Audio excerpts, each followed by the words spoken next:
Yeah, so what we'll do today is this business of spin echo, right? So we understand the classical description, because you picture spins as recessing about the applied magnetic field, and with a pi/2 pulse you tip it in the xy plane, and then you get a dephasing because of local field inhomogeneities, for example. But if you now tip everything by pi degree, okay, then these are all precessing, some at different speeds, and then if you tip them by 180 degree, then they will rephase, because the ones which are faster have gone behind because of this, the way you tip them by 180 degree, and so as a result they'll again refocus, and that constitutes a spin echo. So what we'll do is, of course, you have an equivalence between the classical and the quantum. We have seen that. So whatever you obtain classically, if you obtain the quantum mechanical expectation value, you obtain the same thing. So all works out. So, but let's do a quantum mechanical description of the spin echo, right? So this was, so it also goes by the name of Hahn echo, because it was experimentally discovered first by E. Hahn. Okay. So one often calls it Hahn echo. So you know what is the picture. What we have is, so we have some time 0, so some pi/2 pulse. Already described what this pi pulse, pi/2 pulse, what the meaning of all that is. So you have a pi/2 pulse, so some duration after which it's in the xy plane. Then you wait for some duration tau, and then you give a pi pulse. And the observation is that after a time, so from the end of the second pulse, after a time tau prime, one gets refocusing of the signal. So ideally you consider these pulses as compared to tau, but in principle there is a correction for this where the echo occurs. So this Slichter does a detailed calculation of that. So that tau prime is equal to tau plus 2/pi times hundreds of microseconds. Can be smaller depending on what you want to do. Usually hundreds of microseconds, and the pi/2 pulse width is like several microseconds, 5 microseconds, something like that. So there could be a small correction. Often in practice, you look at the shape and you fix your center based on the peak position. Okay. What you want to do eventually in practice is you have a setup, spectrometer, and then you apply these pulses, and then your receiver is basically recording signal after the second pulse. And then this is time domain, and then you want to do a Fourier transform to get a frequency domain. So you want to decide what the time 0 is. Okay. So this will be the time 0, and then this part you do the Fourier transform. So then after doing Fourier transform, we expect to see only a single peak, like a single Yes. frequency. Yes. If it isn't at this point, then Yes. we'll have multiple frequencies. Is that how? Yeah, so there are two situations. One is, so you might be in resonance or you might be slightly out of resonance. Okay, so if you're out of resonance, then the way experiment is done, explain that at some other point, but you will get a beat pattern. So instead of this, you will see something like this. So this beat frequency is how much you are away from resonance. So the Fourier transform will actually give you, so you have a 0 frequency defined in the Fourier transform. So you will get, instead of here, you will get signal something like this, where this is actually, so this is now frequency domain, and where this is the beat frequency. This center is your F0. So whatever your transmitter frequency is of the RF, that defines your 0 here. And then you'll be shifted because you're away from resonance. So if you're at resonance, then this will be exactly like that.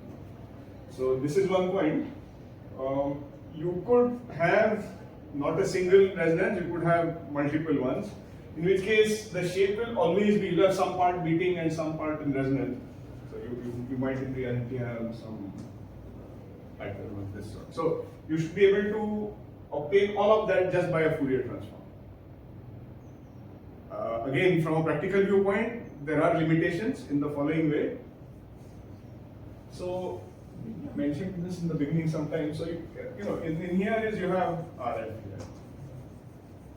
Now, in principle, you have a single frequency, but what is the energy spectrum of such a signal? Right. So you have this. So this is your time domain. What does this look like in the frequency domain? Right. It's a Fourier transform of this. So if this were infinite in duration, then Dirac delta. Huh? Yeah, so because this rising and falling edges, they provide the other frequencies. This is, you're trying to see if this is okay or No, sir. Our screen is on. it's moved or something? Or it's stopped? No, not sir. It's okay. Okay. So, loose way of saying it. So, suppose you had this as, whatever, very long pulse. Then, of course, in frequency domain, it's narrow. So, all the power is at one frequency and some distribution. You make it narrow in the time domain, of course, it's broadens in the frequency domain. So, the general pattern is of the power spectrum is, sin x by x kind of thing. Okay. So, in practice, you have a finite, so non-zero pulse width. So, it's not a Dirac delta, so you have some frequency range. You are able to hit the sample with different powers, true, but if this could be very broad, then you are able to hit the sample with many frequencies in one shot. Okay. Right, so this is the power spectrum for such a thing, and the delta F here is inversely proportional to the delta T. So now there is a trade-off in everything. So let's say the resonance signal is some frequency scale, and resonance signal is like this.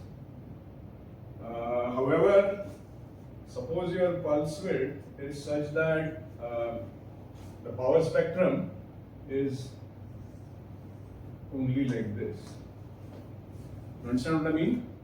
So the range of frequency that you are able to hit the sample with is still less than the whole extent of the real spectrum. So due to this limitation, when you do the Fourier transform, you are not able to reliably get the full line shape. Okay. So if you have a broad lines, then there's a problem with this. So this, by the way, goes in general parlance FT NMR. I mean, everybody does only Fourier transform, but it goes by the name of FT, Fourier transform. So you hit the sample with the RF pulse, do the Fourier transform, and in ideal situation, you expect to get the full spectrum in one shot. This is quite different, where you have to actually say scan the field point by point. What you want to do for resonance, you want to keep something fixed, frequency fixed, and vary the field and find where the resonance is. Wherever this delta E is H nu, that's where the resonance is. So that was the old scheme, so-called continuous wave, where you usually electronics-wise, it's not very easy to keep the power constant and vary the frequency. It's simpler to keep the frequency fixed and vary the field. You have an electromagnet or something, just give it a ramp like this, a ramp current, and back and forth, and then you sweep the field like that. So what you would usually do is, as a function of field, you would look at absorption from the sample, and then you recover the full line shape. It's actually slightly more complicated even. You actually modulate the field about some center, and so through an AC technique you obtain something like an AC response. So anyway, point is, the traditional way was a so-called continuous wave, CW, where you varied the field continuously, and literally point by point, you would obtain the full spectrum. So here there is no issue. Whatever be the width of the spectrum, you just go point by point, you obtain the full. Limitation is that this takes a long time. Okay, because at each point you might have to do a lot of signal to noise. So you do measurements here, go to the next one, wait, go to the next one, wait. More time consuming. In contrast, in the not the CW but in the FT technique, in one shot, ideally you are able to hit it with all the frequencies. Suppose your RF pulse could be really tiny in time duration, then you are able to hit the sample with all the frequencies, right? Because if the RF pulse is short, then this thing is broad. Okay, so therefore this FT NMR wins over the CW in such cases, where the pulse width, where the actual line shape is narrow, compared to what? Compared to spectral width of the RF pulse. Often the kind of samples we do, magnetic materials and all that, inhomogeneity is not in the applied field. Nowadays applied field is great. You get 0.1 ppm homogeneity over the sample. There is no inhomogeneity of the applied field. Old times with the electromagnet and then some sample size, you would get inhomogeneity, but no more. So now the inhomogeneity or whatever is basically the response of the system. You have a magnetic material and that's responsible for the broadening. So it's because of that you come up with such a situation that the spectral width is not sufficient to irradiate the full spectrum. Okay, so in such a case, then the Fourier transform will not capture the full spectrum. What's the way out of it? Well, why not reduce this? No, you make it very tiny so that you make this bigger. Okay. To make it tiny, so what you have to increase the amplitude, right? H1 you have to increase. No? If you want to decrease the pi over 2 pulse width, there's a trade-off, right? You have theta equals omega p pi by 2. This omega is gamma h1 p pi by 2, and this is, let's say, pi by 2. So there's a trade-off. If you want to decrease t pi by 2, okay, then you must increase h1. So there are ways to increase h1. Have a tiny coil. Filling factor should, we have seen how h1 is obtained. Filling factor should be full, and the power you put, your pulse amplifier should have large power. You can do that, and you can manage it often microsecond or so, 1-2 microsecond. But if the power is too much, there's often a possibility of dielectric breakdown of whatever you have, whether you're doing in helium atmosphere, air or something. So that basically sets some limit. This is one. So what are the limitations? You would ideally like small enough t pi over 2, but then to minimize basically the pulse width and maximize the spectral width that is available. But what is the problem? One problem is that you can get, so if you want to increase H1 to increase spectrum, so that Fourier transform is a reliable, accurate,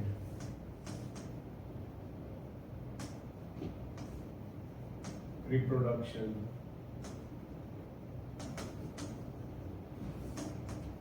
of the actual NMR lines. Right? So, however, this increase has some limitation because you can get large H1 means basically large voltages that you are applying. So this can cause dielectric breakdown. There's another sort of practical aspect. If you remember, what we need to do is you put a coil and then, so our whole setup is that you have some transmitter, you have some cable going from the transmitter and it's going to your cryostat. So you have some probe head and it's connected with another cable here, and down below you have some coil where you have a sample, and then you also have a variable capacitor. You want to be able to tune and match. So the whole setup in standard NMR spectrometers, etc., is that these cables you use of 50 ohm characteristic impedance. This semi-solid coax that you put inside the cryostat, also 50 ohm characteristic impedance. So in order to have maximum power transfer from the cable to this LC RLC circuit, this thing should also have a 50 ohm characteristic impedance, right? You have Z1, Z2 for maximum power transfer, they have to be equal. So this is all set at 50 ohm. We bought cables, etc. Everything is standard 50 ohm. So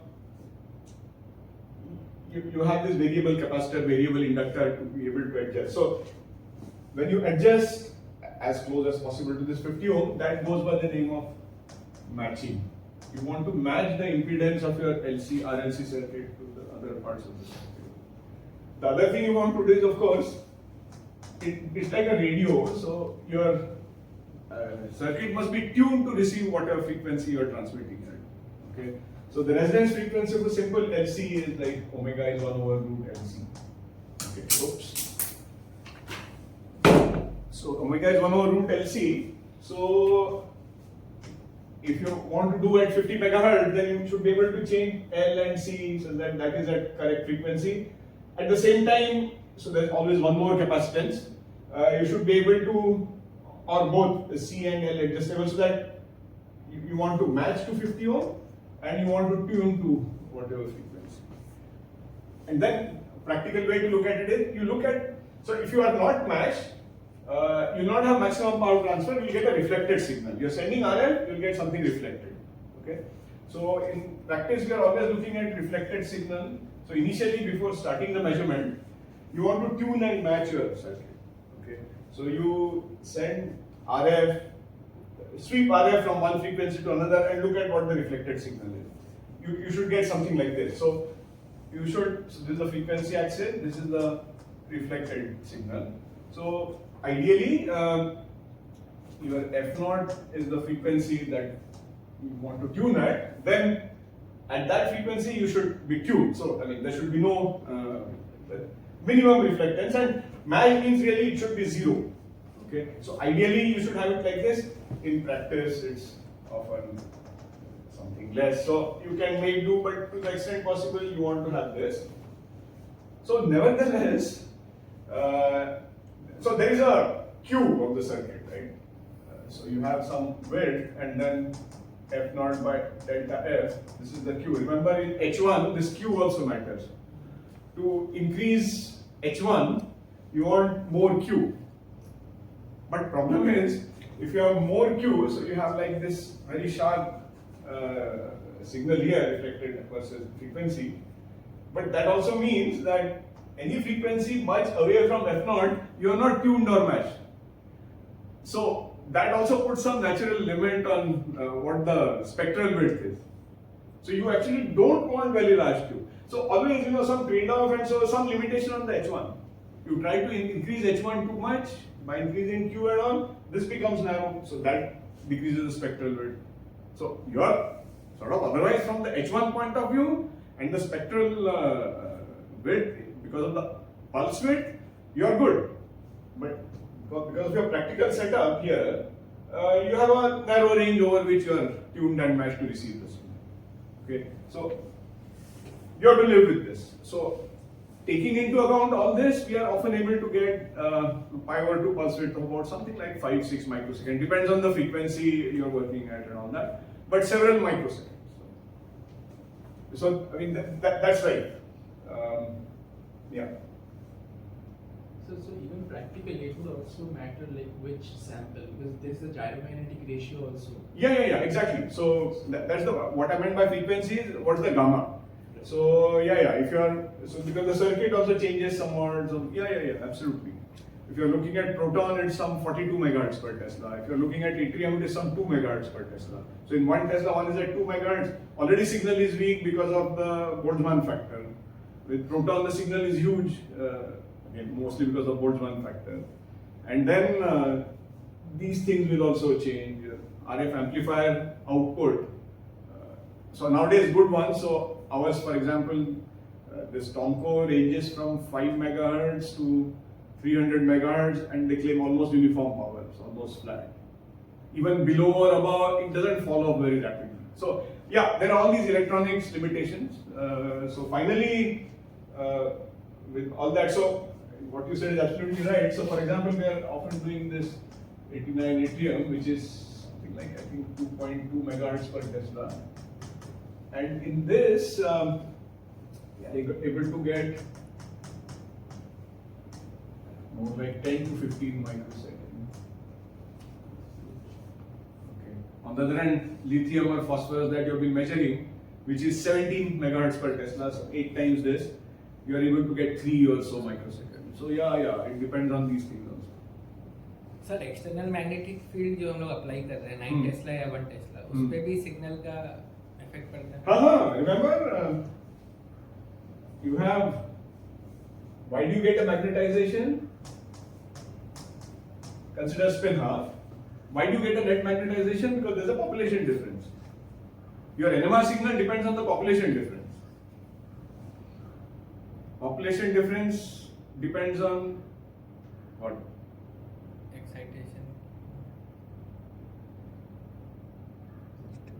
N1 is more than N2. That much I'll tell you, right? How does N2? We have done this. Temperature and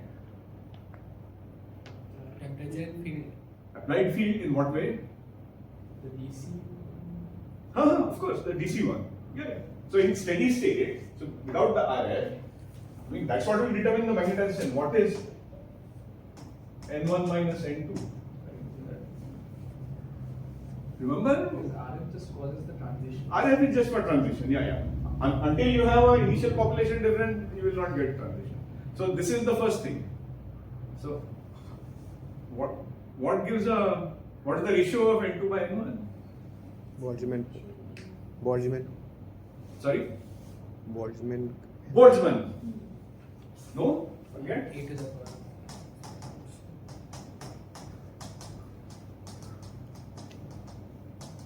Remember we discussed this, so you don't need to, for looking at this population difference, classical picture is okay because of whatever is the energy ranges involved compared to thermal, etc. So this is what it is. So your magnetic field figures in the energy difference, right? G mu B H, not mu B, nuclear magneton, but that figures in delta E. So higher field will make more population difference. Also lower temperatures will create more population.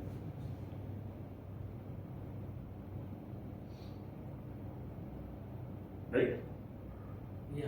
So if we are at lower field, can that compensate with the field that we require and for population difference? Because both are inversely to each other.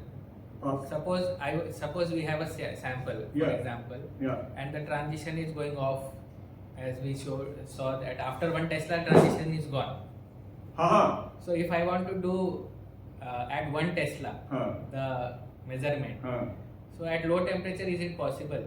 Exactly. So you can, the range you have available is so 300K to I don't know 10K. So you have a factor of 30 there.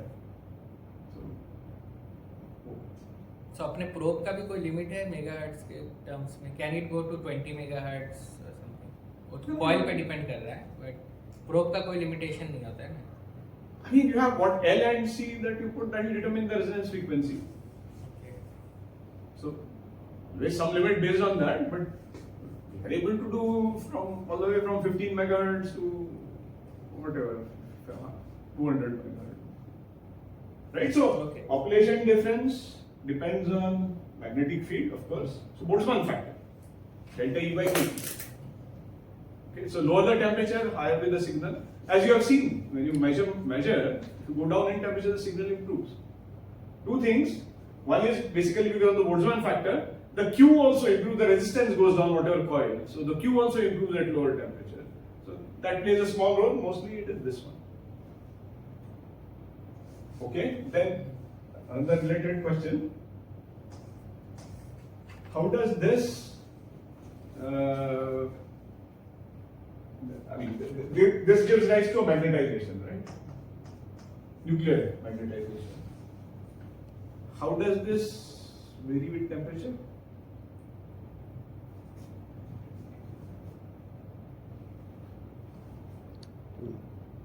Increase with decreasing temperature. It will increase with In what decreasing. way? 1 minus N1, 1 minus that factor. Net nuclear magnetization, how does it vary with temperature? You don't need to know its nuclei, it's magnetization. How does the magnetization vary with temperature? You are asking about exponential or something. I don't know, you tell me.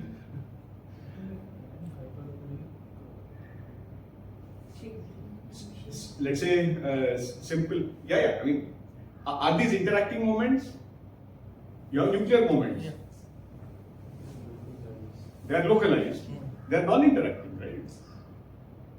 Nuclei are not interacting with each other. Are there magnetic interaction between nuclei? No, minuscule. There's no exchange interaction between nuclei, right? Maybe some dipolar, very, very small. For usual temperature range. So, tan hyperbolic is correct.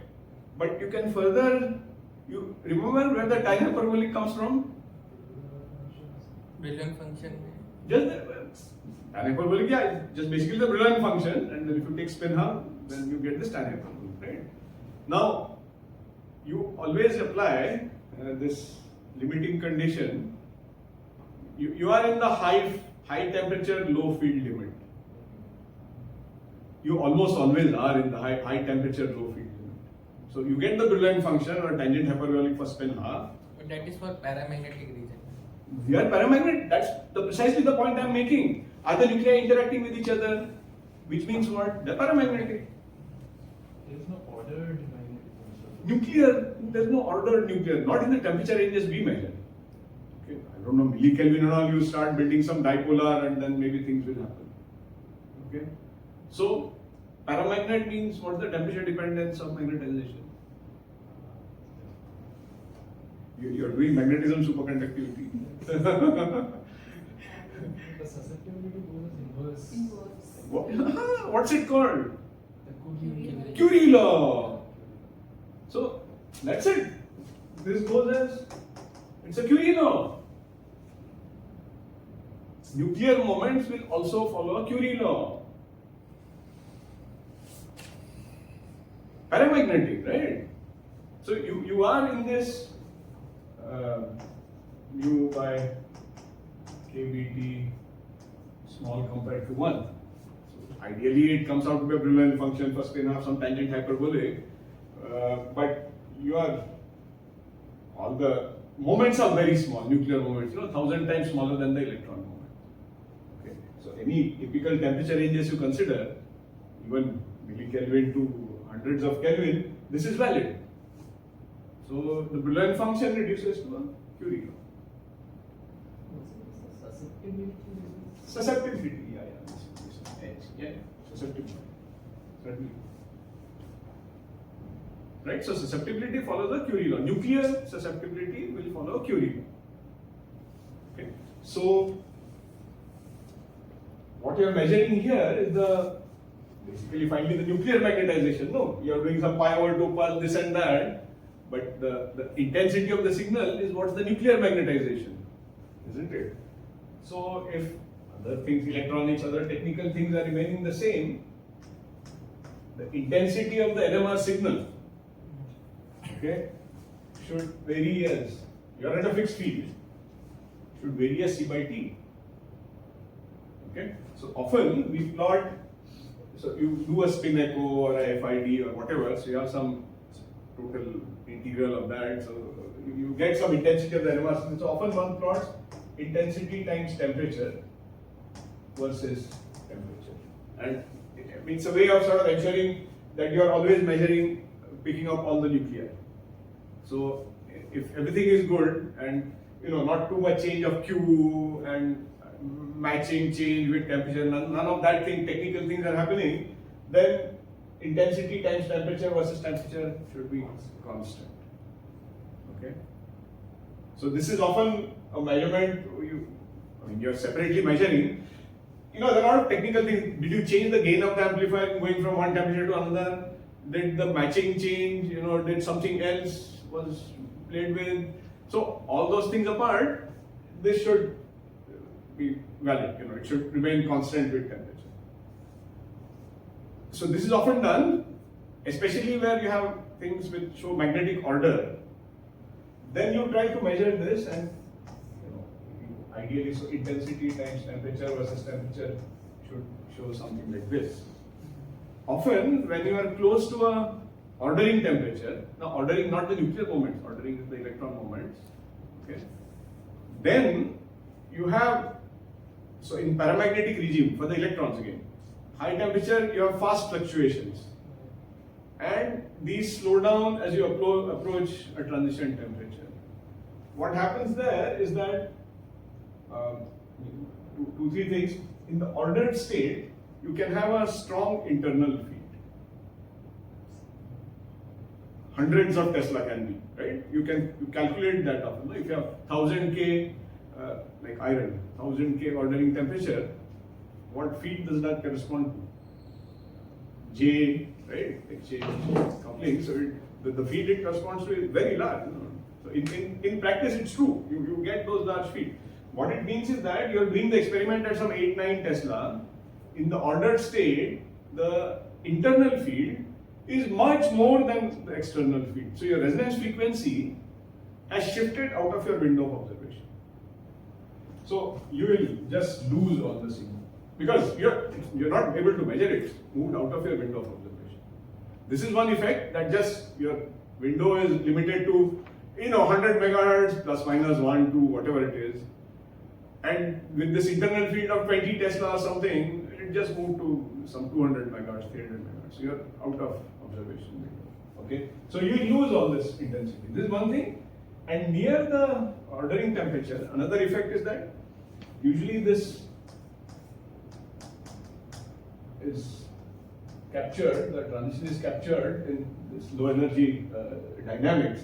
So at high temperature, you have fast fluctuating paramagnetic moments, and that gives rise to, so this maybe I'll show sometime, almost temperature independent 1/T1. We are not talking about metallic here, we are talking about insulating and paramagnetic materials. So you get temperature independent 1/T1, which depends on the so-called exchange frequency of these spins. Usually very high, and so you get something like this. As you approach the ordering temperature, you'll have components of, so this is likely to diverge like this, very near the ordering temperature. Okay. You can show it, so you have very fast fluctuating electrons, local moments, and then they slow down, and when that matches your NMR frequency, you get a divergence. Okay. This critical slowing down will give rise to a divergence. And so from a practical viewpoint, and then usually it comes something like this. From a practical viewpoint, it means that you're measuring the signal with some pulse and some delay and all that. Suppose T1 is very short. Okay. So because of your technical arrangement, signal has already died by the time you're trying to measure it. Okay. So this will also contribute to this decrease of intensity. It may be still in your window of observation, but the T1 has become very short. And so your technical electronics arrangement is not good enough to capture that. Okay. So both these, so this is called a wipeout effect, that the fact that you are just not properly tuned to get the signal. One is the decrease of the critical increase of the rate, which gives rise to loss of signal. Another is in the ordered state, that the internal field is just so much that it's out of your window of observation. So all these things will give rise to a decrease of the intensity. So one can often plot this I times T versus T to capture a transition. So that's how like even NMR can give like insights into the electronic transitions. That's the point. It's an indirect way of probing the electron spin dynamics. Yeah. This I is intensity of the spectra. Yes, yes. So you are measuring the spin echo, you can take the integral of the spin echo, that may be one way. Or you take the Fourier transform of the echo and then the height of that may be another way. Proportional to the moment magnitude. That's what it is finally. It's the moment which goes as C by T. Intensity comes from population difference. You are whatever pi over 2 pulse or whatever, you are measuring the population difference. And that population difference goes in a Curie law. So without doing spin lattice relaxation also from the below diagram we can find कि यहाँ पे transition का possibility. You will get some indication, yes. But is it very sharp? Or is it a gradual? Should be quite sharp. So classic ordered systems, it should be sharp. There are sort of deviations, but those are again special. We'll talk about that later. But in general, you should see something like this. Okay. So we were on something else. So we started talking about the spin echo and then what the quantum mechanical description is. But this also, all this information is also useful. So we go back to that and you see, so you have, let's say, H1 and then so this is my time axis and I apply a pulse at t equal to 0 and until t1 and then second pulse at t2 and the difference t2 minus t1 is tau and then there is a time t3 after which there is no pulse. Okay. So this is the sequence of events. So just to recapitulate that, at t equal to 0, H1 of frequency omega is turned on along the x-axis, okay, in a rotating frame, of course, as seen in the rotating frame. In the rotating frame,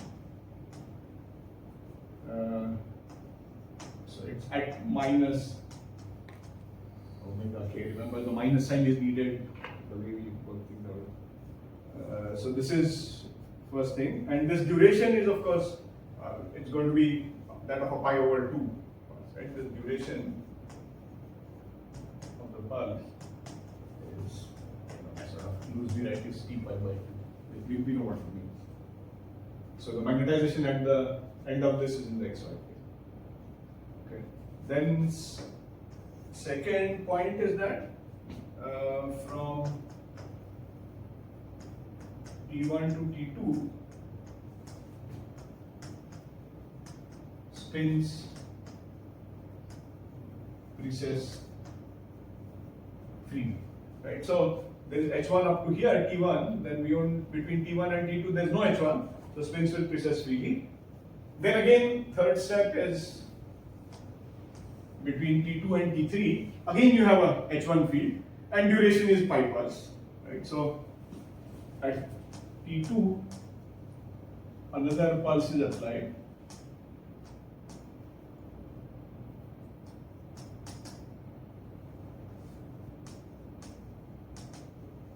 And we understand that T3 minus T2 is basically T pi. And then at T3, you just done away.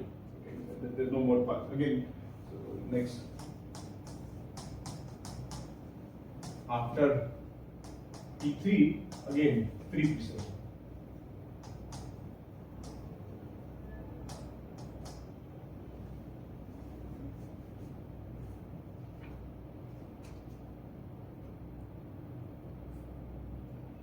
Okay, so to describe quantum mechanically, remember we are rotating spins and all that. So, so we worked in the rotating frame. We said the wave function is some psi prime, the Hamiltonian is some h prime. If you remember all that, and of course you want to write I h bar del psi prime del t. So actually h prime, psi prime, something like that, right? Where the Hamiltonian now has no. If you are exactly at resonance, the z that field is gone. You have only the x part, right? So now for simplicity, we'll just drop the primes. We are going to work in rotating frame. Why keep writing prime again and again? We just drop that, and this Hamiltonian is minus gamma h bar. So we have defined this earlier. I naught, sorry, h naught I z plus h1 ix, where I take into account the fact that different sites I may be away from resonance, so because of a distribution of the field or whatever. So this is the applied h0 field minus omega by gamma. Okay, so if you are perfectly at resonance, of course this part is zero. It just it's just the h1 field along the x direction. Okay, we have seen that before. Now I want to take into account that there's a distribution of field present, and so there's a distribution of resonance frequency. So you're away from resonance in some way. So to take into account this, the fact that you have different resonance frequencies, we introduce some distribution function. So there's a P H naught, which is probability of spins experiencing a field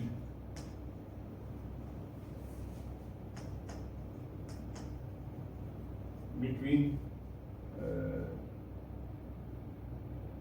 so experiencing a field h naught, which is between h naught plus experiencing a field between h naught plus b h naught. Okay, so that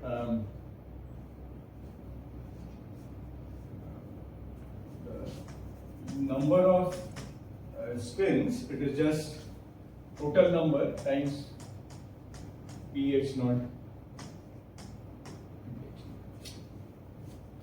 Okay. Of course, the integral ph naught is 1. Okay. So you just have a distribution of fields that are being experienced, and if you are at some h naught between h naught and bh naught, then you can calculate what are the number of spins which are experiencing a field in this range. Okay, it is this one. Okay, so also you will assume that h1 is much greater than h0. So you might be slightly away from resonance, but so once you're in the rotating frame, it's still the h1 which dominates dynamic. This is just some small corrections. Okay, and of course, when there is no pulse, h1 is 0. You have after the end of the so after t equal to t1 until t2 there is no pulse, so h1 is 0 there. Okay, so during when there is a pulse,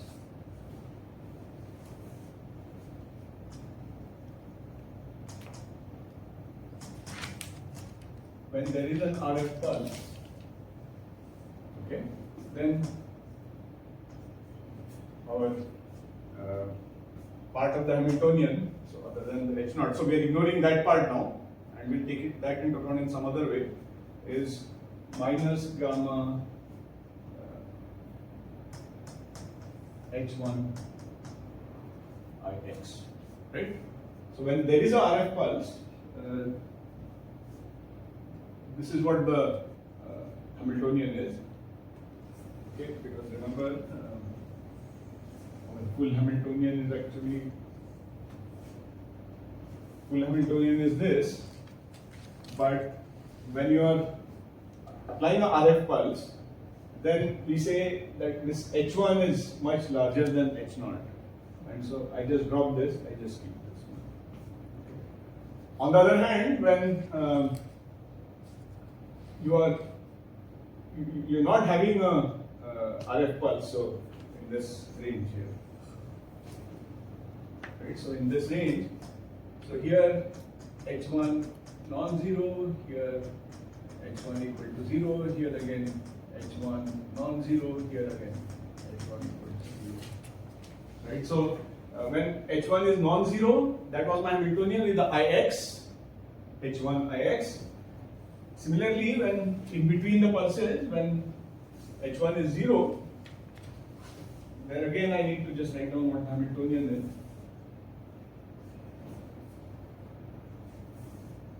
Right? So for H1 equal to 0, I write my Hamiltonian as minus gamma H bar small h0. Agreed? So only the first term, H1 is 0. In this case, H1 is much larger than H0, so you ignore the H0 term. Here, of course, that's the only term, so it's there. Oh, wait.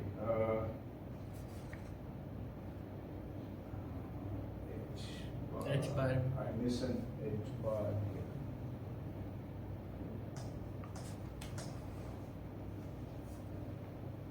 here. Yeah.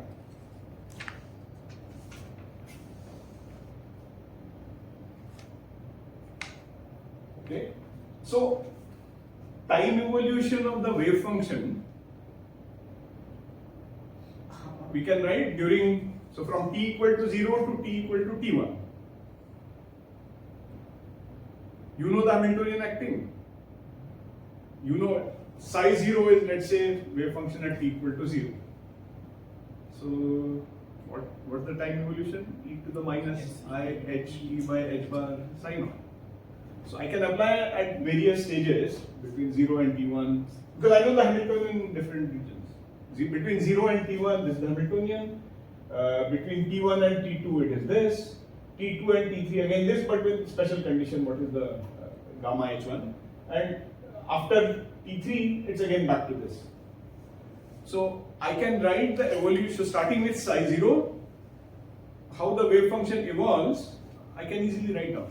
Okay. So what is the thing we want to do? We want to write down evolution of the wave function. We want to finally find out expectation value of some Iy or something, right?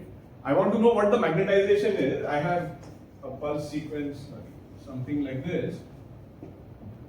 I want to know what is this quantity, right? As a function of time and eventually when the maximum is achieved, etc. Okay, so that's why in order to do this, I need to know what the wave functions are. Okay, I know the Hamiltonian's various time regions, so I can write down the finally calculate the expectation value. Okay, so let's just write down one by one. So from 0 to t1, you have so you have wave function evolving. So I'm still putting the label t1. This is equal to e to the power. So the minus sign gets absorbed. You get e to the power I gamma h0. Gamma h1. Sorry. E to the I gamma h1 t1. I can say so at t equal to t1, what is the wave function? It is this multiplied by sine 0. Right? You have I Hamiltonian by h bar. So that h bar has cancelled. The h bar is there, and the minus, the two minus signs. So finally you get a plus. Okay, and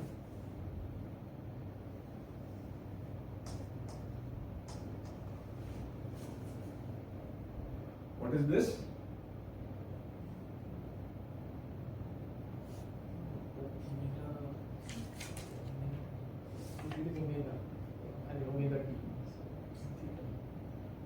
How much is it? 5/2. We said it's a 5/2 pulse. Okay, so this is 5/2. Okay, right? And similarly, T1 to T2. Again, evolution you will write. So here at side T2, you can write once again. It comes out to be e to the power I gamma h naught T2 minus T1 IZ now, right? Sir ऊपर में x भी तो होगा ना ix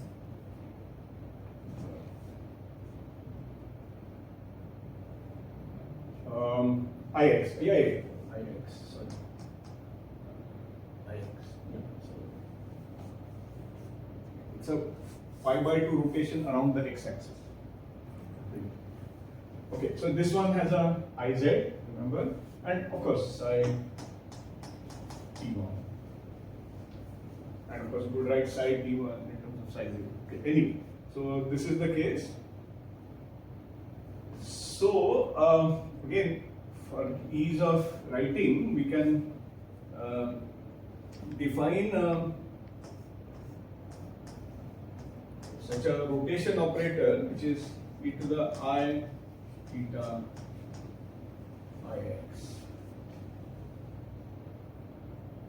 Okay, and also define a time evolution operator t at some time t and some this field h naught as and just to write some of these in some compact form. Okay, and then exploit some relations. So the t is time evolution is e to the I gamma h naught t I z.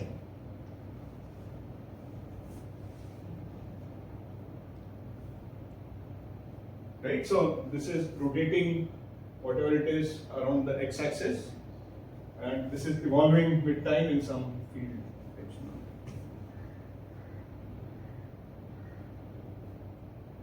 Okay, so just to now remind you a couple of things. So in classical picture also helps. So you have x, y, z. So firstly, I alpha prime is x theta minus 1 I alpha x theta. So what this is doing is rotating this I whatever component around the x-axis by an angle theta. Okay, so you can see that why are we interested in this? Because ultimately when we do these integrals and all that and time evolution, we are going to have terms like this. So I have a x which is defined as e to the I theta ix. So this thing here is my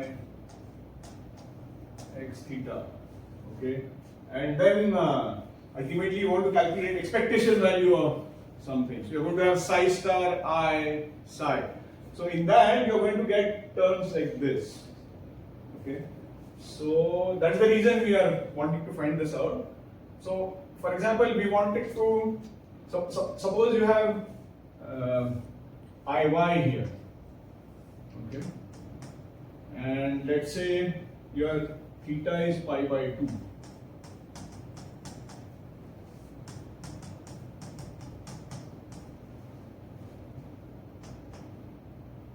So what is it going to do?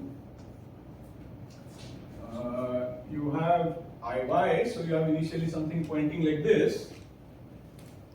You want to rotate it in the right-handed way, okay, around the x-axis. So it will go to z. Agreed?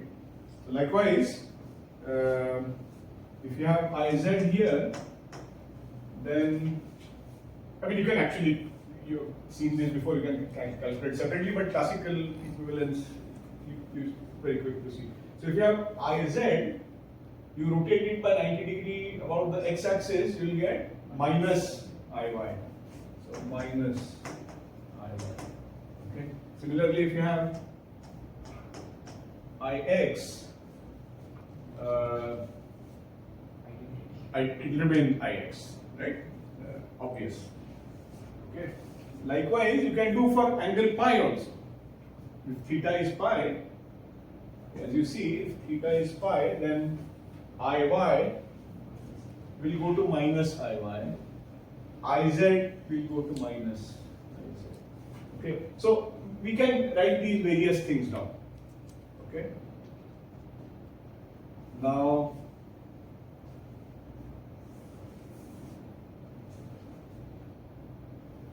so psi t1, that's just the evolution at the end of the first pulse, is just x pi by 2 psi 0. Okay. Remember, actually there are psi primes. You're looking in the rotating frame, but we just dropped all that just for convenience. So this is just the wave function after rotating about the x-axis by pi by 2. Then similarly, T2 means you start with psi 0, rotate it around the x-axis by pi by 2, and then after that time evolvement for a time tau in some h now, right? You had those exponentials and all. We are writing it in a slightly more intuitively appealing manner, right? You start with the wave function for some duration, which is the pi by 2. So you rotate it, so that gives x at the end of it. Then there's a time evolution. There is no h1 field. There's just time evolution in this h small h naught. So this is what you get. And similarly, t3, psi t3 you can write down. Okay. So in general, this psi t is combination of things, right? So t minus. So I'm saying after the second pulse. So x pi, then you have again a time tau h naught and x pi by 2 and then psi 0. Right, so it's easy to picture. First, you start at time 0 with some wave function, rotate by pi by 2, then no more h1 field, only the DC part, which is maybe distribution is there. So you have some time evolution, then again rotate by pi pulse, then again a time evolution. Sorry, here again you should have something. Okay, so that's the time evolution of the wave function. So what do we want to calculate? So by the way, in this picture that you have, x, y, z, and the h1 is along the x-axis. So classically it is sort of obvious. Quantum mechanically also you can show that Ix is 0. Only Iy is going to be non-zero. Okay. So when you we are interested in calculating such a thing. Iy, okay, time average. Right? What do we want to do? We want to know what is remaining. So I have one pulse, some wait time, another pulse, and then what is going to be my this quantity? You know, I need to take care of this distribution function. So I need to do this by saying, you know, you have a total number of spins m, then you have a distribution. You need to integrate over that, and of course you have a over some wave function spin space or whatever, you need to do psi star h naught t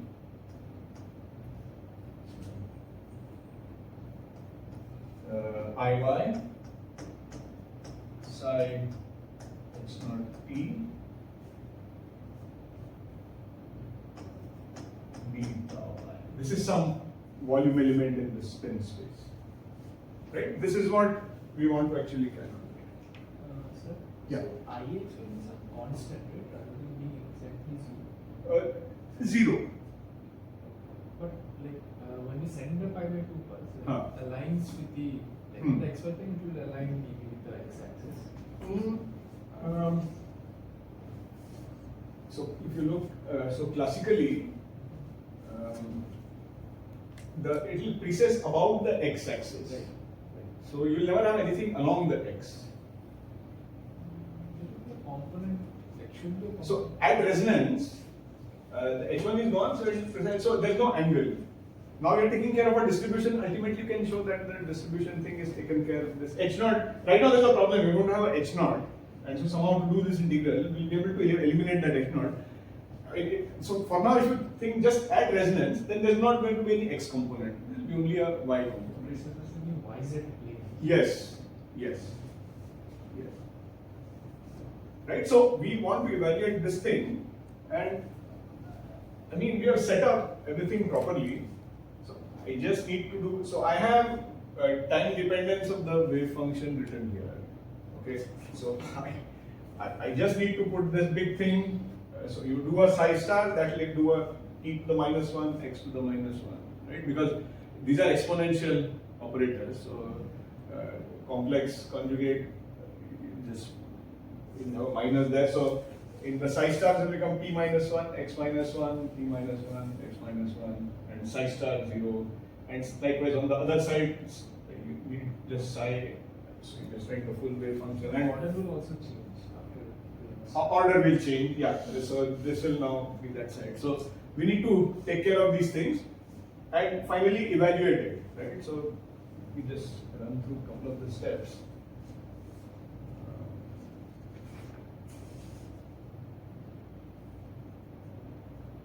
So at least write down and then. So what we have is size 0. So from the left side I'm writing, then the order changes as you said, x minus 1 pi by 2, e minus 1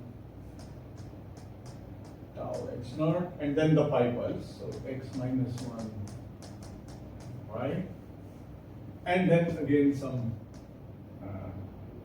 t minus 1. Because after the second pulse, no? So t minus tau h naught acting on, and then you have a iy, right? So you're doing the complex conjugate, so the order changes, the psi comes this side, and then in the reverse order. No, first, so this way, first the pi over 2 pulse, then just free precession, then the pi pulse, then again the free precession. Okay. And on this side you will have the other way. So first the, imagine I'm continuing writing here. First the pi over 2 pulse, then a time evolution, then pi pulse, then again a time evolution. So it's not. And then you have to integrate that. somebody being size. Sorry? Size. Size 0, yeah. Of course, yeah. So size. Okay, so this whole thing one has to figure out. So do that next time. So couple of things one can do is so recognize. So for example, x minus 1 is equal to x minus 1x equal to 1. Okay. So shouldn't this order be in the reverse way of this? Like after psi star 0, shouldn't there be T inverse rather than X inverse like this? Yeah. My mistake. Yeah. I start with psi naught, then pi by 2 per. Then sorry. Correct. Absolutely correct. So I think this is fine probably. No. This is the other. This is the other way. This is the other way. Sorry. Correct. So yeah, I should think of it like this. So I have a wave function. Okay. So I have a wave function, then a pi by 2 rotation, then a time evolution. So t h naught. Tau h naught. Then a pi pulse, and then another time evolution. So t minus tau h naught. Thank you. Yeah. So this is correct.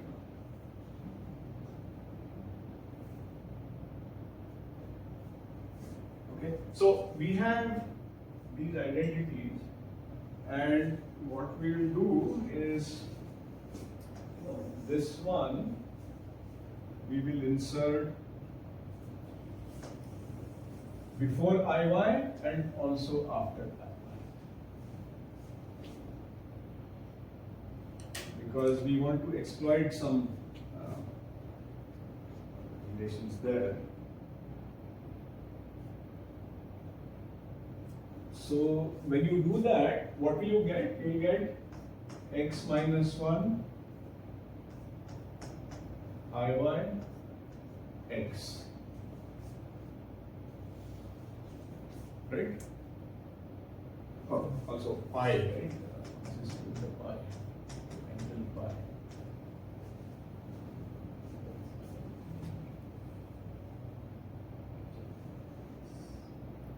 What is this? Minus IY, right? We have x, y, z, and IY you are rotating by pi about the x axis, so this way. So this is minus IY. Okay, so and then you still have x remaining here, so you still need to do further. So then the IZ will rotate inside T inverse. yes. So then shouldn't we also put another between T inverse tau h naught and x inverse phi, another xx inverse, because then that will also rotate T inverse. Same process.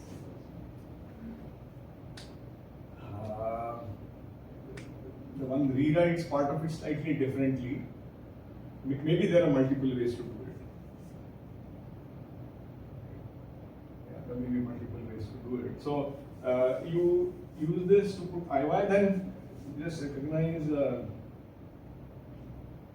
So what will you have now? You will get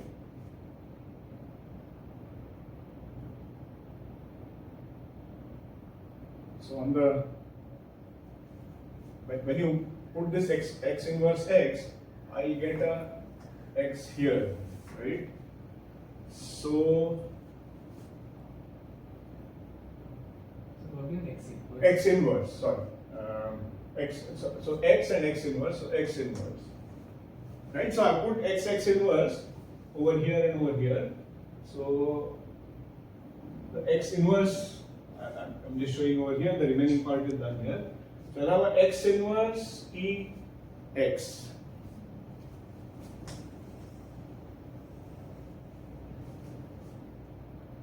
Okay, this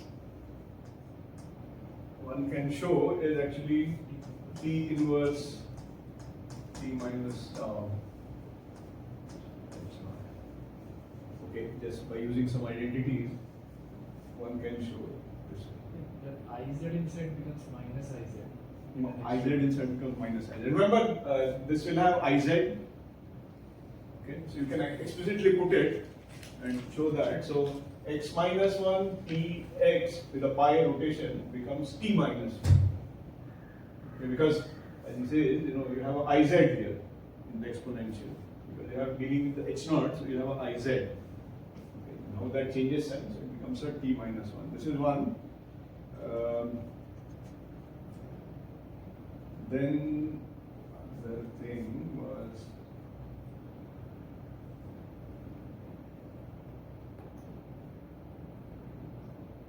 then you had also some Inverse becomes t in front of yeah.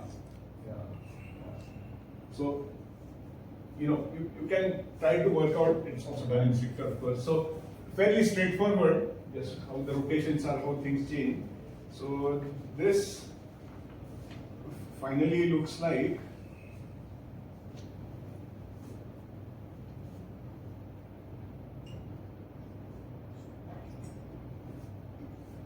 and then the two t operators, t minus 1 t, so all that also you can check.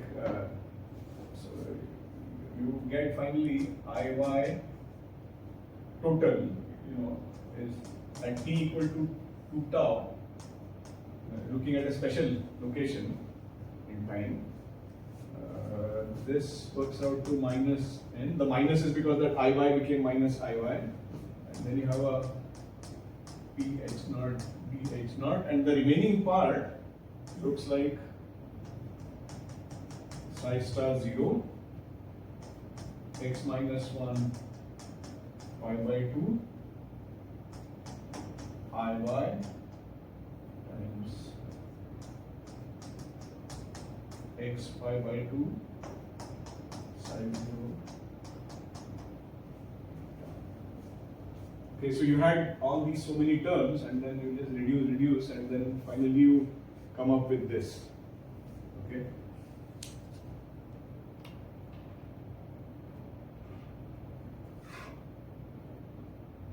So, because of this special choice, e equal to 2 tau, etc., the h naught has gone out of the problem. Okay. Remember, up to here, the h naught appeared in this time evolution operators, but by working the algebra, and then at t equal to 2 tau, the h naught disappears from the problem. So this part is just 1. Okay, there's no h naught here, so you can do that integral separately. What is this? Iz, right? You have Iy rotating about x-axis by pi by 2, so Iz. Okay, so Iz is the integral is basically what is Iz just before you applied the pi over 2 pulse. Actually, I mean t equal to 0, but just before you applied, so magnetization was like this, that was the Iz. Right? So this thing here, expectation value of Iy at t equal to 2 tau comes out to be Iz at t equal to just 0 minus, just before you applied the pulse. So whatever magnetization was here, you have recovered the same thing at 2 tau. Okay, so therefore the spin. How to determine this 2 tau? Like that's where we get back exactly Iz. So so in general you write down the time dependence. See, when the time dependence is there, then the h naught remains in the problem. Yeah, it's only at 2 tau then, because you had these t to the minus 1, t minus tau, and h naught, and so only at t equal to 2 tau this becomes tau h naught, and so it becomes the same as the other one. Okay. Otherwise, some things become 1, t minus 1, that will not happen. So it's only at t equal to 2 tau that those time evolution things disappear with the h naught, and so you can actually do this and it comes out. Right? So you have shown that expectation value of, so Ix one can show. Stricter says given as a homework problem, but I didn't do it, but you can try to do it. Classically it is evident, it will be 0, but quantum mechanically also you should put Ix and do the same thing. No? Instead of Iy, put Ix here, and then work out you should give 0. So yeah, so Iy average value at t equal to 2 tau special time comes out to be Iz. So you recovered what was the initial magnetization, you put some pulse in, and then you recovered back after some. Ideally, it should be little less. Mathematically, So here you have not accounted for a T2 relaxation. Once you account, then you have the M is some M naught e to minus 2 tau by T2. So there is a decrease because of some intrinsic T2. So any field inhomogeneity related you can recover. But if there is some intrinsic decay, that you cannot recover.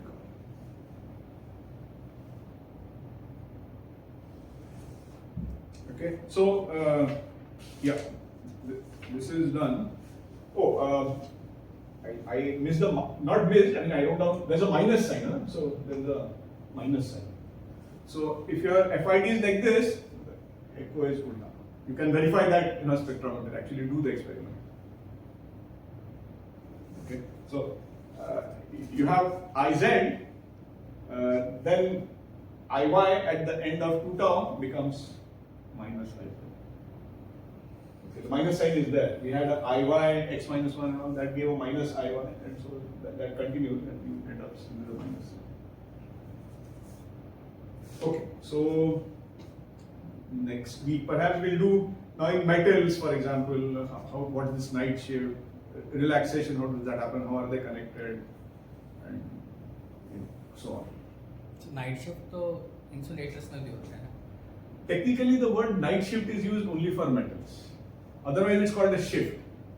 The word KNIGHT, because he discovered it in copper metal, the phrase night shift is actually supposed to be used, people use it differently maybe, but it's supposed to be used only for the shift in metals. Everything else will also have a shift. You have some hyperfine interactions, so you'll have a shift. Technically, it's not called a night shift, but people do write that way also, it's okay. Night shift, chemical shift, chemistry people use. That's not a night shift, it's a chemical shift. Night shift is because of non-zero wave function of electrons at the nucleus. So underlying physics between chemical Different. shift and okay. Different. Then it's an orbital effect. Yeah, it's different. Underlying mechanism is different.